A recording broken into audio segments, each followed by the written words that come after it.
السلام علیکم، آپ دیکھ رہے ہیں کے نیوز ایچ ڈی۔ میں ہوں حارث علی شاہ گیلانی۔ چلتے ہیں آج کی اہم خبروں کی طرف۔ رخ کریں گے ساہیوال کا، جہاں سے رپورٹ کریں ہمارے نمائندے علی رضا۔ ڈپٹی کمشنر محمد اویس ملک نے قومی پولیو مہم کا افتتاح کر دیا۔ مہم کے دوران ضلع ساہیوال میں 4,92,000 بچوں کو پولیو کے قطرے پلائے جائیں گے۔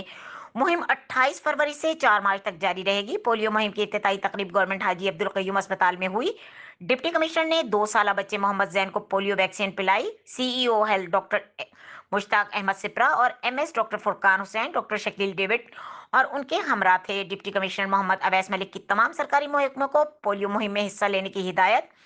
مہم کے دوران کوئی بچہ پولیو کے قطرے پینے سے محروم نہ رہے۔ بچوں کی عمر بھر کی معذوری سے بچانا ہمارا مذہبی اور قومی فریضہ ہے۔ محمد اویس ملک علماء کرام، اساتذہ اور سماجی تنظیمیں والدین کو پولیو ویکسین کی اہمیت سے آگاہ کریں۔ سفر کرنے والا کوئی بچہ بھی ویکسین سے محروم نہ رہے۔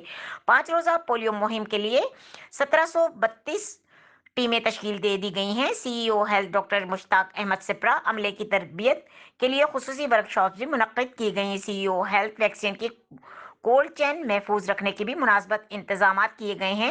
ڈاکٹر مشتاق احمد سپرا محکمہ صحت کا عملہ گھر گھر پولیو قطرے پلانے کی قومی ذمہ داری سمجھ کر ادا کر رہا ہے۔ مزید خبروں اور اپڈیٹس کے لیے ہمارے ساتھ رہیے گا۔ تب تک کے لیے اپنا خیال رکھیے گا۔ اللہ حافظ۔